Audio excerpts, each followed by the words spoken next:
Hello everyone and welcome again to Turning Point Language Institute. My name is Tarun and today I'm in front of you to see that how we can make body paragraph 1 and body paragraph 2 in case of task 1 in IELTS exam.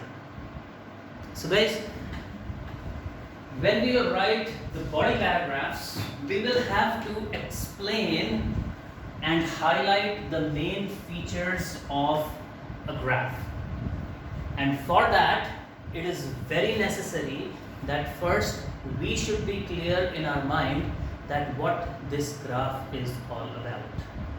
So first, I always recommend to spend at least 3 to 4 minutes to see what exactly this graph is, and at the same time try to see that what all comparisons and what all trends are possible while writing body paragraph 1 and body paragraph 2.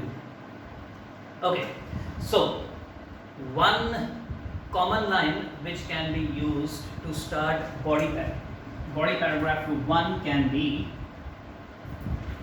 on analyzing the data, it becomes lucid that you can write the same line and every time you start your body paragraph 1. So now guys, I have taken 2 examples in front of me and I will see that how we can or how I can write body paragraphs on both the kind of examples. The first one is that the people who are more than 65 years in age in India and Japan. The second one is that the expenditure that has been done by a school in 1940 and in 1970.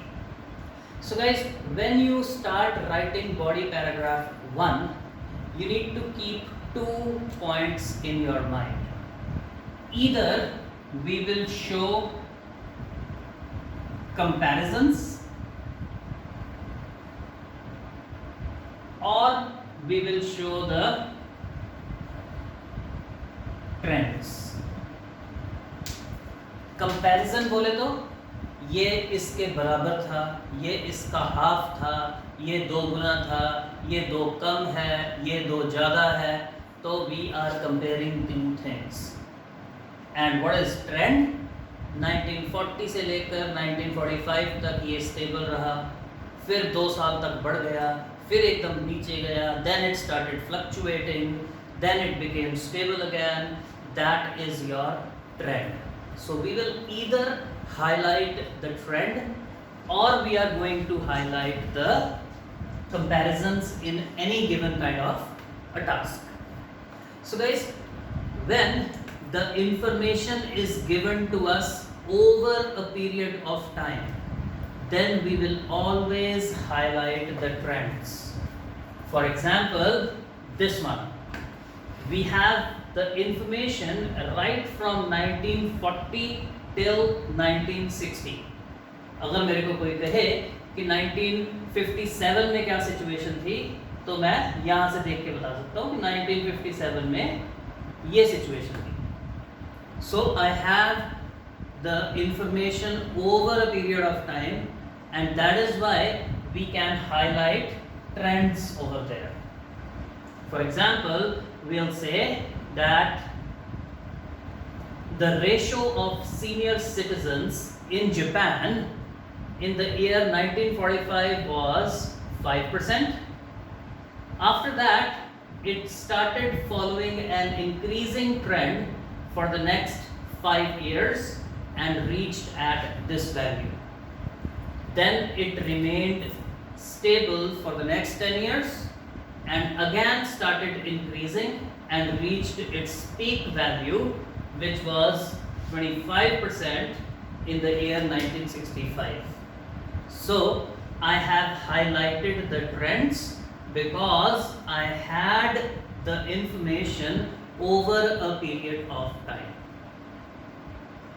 However, if I get a situation like this, so ma'am, I want to ask you that in 1940, the money that was spent on teachers' salary was 10% by a school, and in 1970, the money spent on teachers' salary was 20%.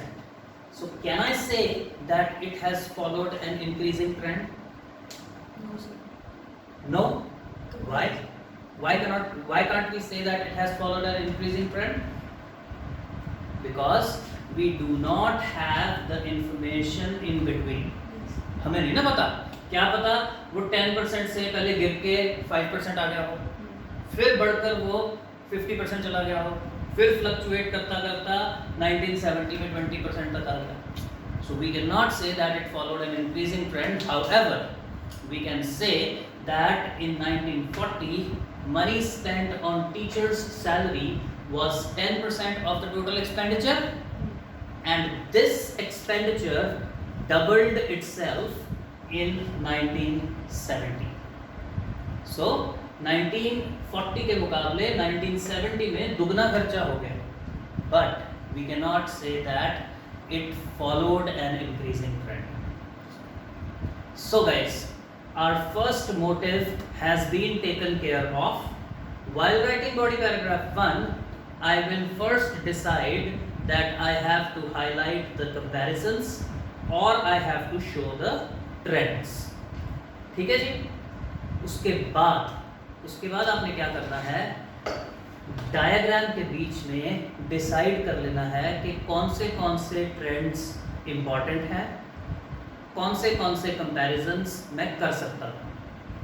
So on an average if we give 2 or maximum 3 trends or comparisons in one paragraph, I feel that it is more than enough. Now the second thing that we have to decide is कि कितनी information मैं body paragraph 1 में रखूँगा और कितनी information मैं body paragraph 2 में रखूँगा. वो कैसे डिसाइड करेंगे guys? It will be also decided that whether we are showing the trends or we are showing the comparisons. So guys, if we are showing trends, मान लो हमारे पास ये वाला लाइन ग्राफ है, तो मेरे पास क्या क्या ऑप्शंस हैं? या तो मैं सारा का सारा जापान बॉडी पैराग्राफ 1 में एक्सप्लेन कर दूं, सारा का सारा इंडिया बॉडी पैराग्राफ 2 में एक्सप्लेन कर दूं. दूसरी ऑप्शन क्या है मेरे पास? 30 इयर्स का डेटा है, 15 इयर्स इंडिया पाकिस्तान इकट्ठा बॉडी पैराग्राफ 1 में डाल दूं, 15 इयर्स इंडिया पाकिस्तान इकट्ठा बॉडी पैराग्राफ 2 में डाल दूं. मेरे पास ये ऑप्शन भी है. However, if I am highlighting the trend, then I will get more benefit if I show both the countries separately. आपस में कंपैरिजन तो करना नहीं है, तो क्यों ना सारा का सारा जापान बॉडी पैराग्राफ 1 में डाल दिया जाए और सारा का सारा इंडिया बॉडी पैराग्राफ 2 में डाल दिया जाए. So if we are showing the trends, we will show them separately in 2 separate paragraphs. However, if we are doing comparisons, उसके लिए मेरे को ज़्यादा फायदा होगा टीचर सैलरी और बुक्स एक बॉडी पैराग्राफ में डाल दिया, फर्नीचर दूसरे बॉडी पैराग्राफ में डाल दिया. So this is the expenditure that happened in a school in 1940 and 1970. So guys, second thing which we have to decide is this, that what all information should be included in BP1 and BP2. Once you have decided these things, you have labeled your diagrams, you have identified your trends and comparisons, now it is the time to start using your pencil and start writing your body paragraphs. So guys,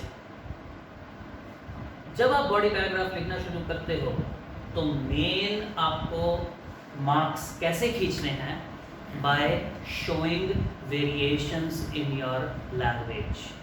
guys ये चीज़ हमने हमेशा अपने दिमाग में रखनी है कि they are checking our English proficiency, not our analytical skills.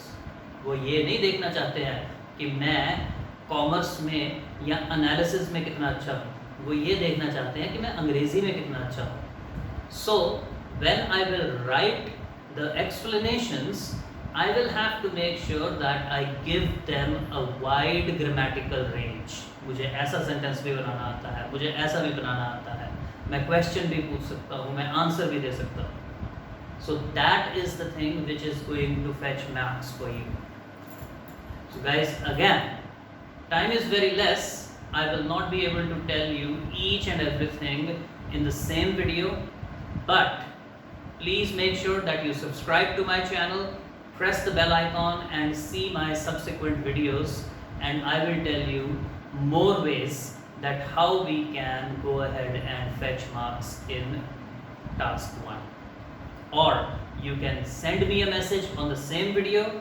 If you want to send me a WhatsApp message, my phone number is 78144 28104. Thank you.